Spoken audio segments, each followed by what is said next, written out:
Next bike, back to Honda. So now we're channeling our into Colin Edwards with the VTR1000 SP1 with that famous decal Honda Racing Corporation. That's an acronym that actually means something. The SP1, of course, a 1000 twin motor. One thing you don't really notice looking at the bike on the pictures is the actual how low to the ground the bike actually sits.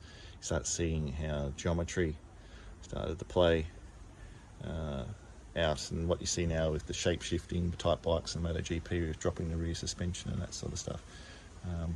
Amazing piece of machinery. Of course, in the true VTR fashion, runs the radiators on the side, which can be a bit of a bitch in traffic, but not really a bike you want to be riding in traffic, I guess.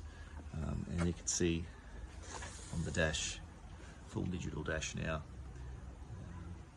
with a red line up there somewhere around 10,000 RPM.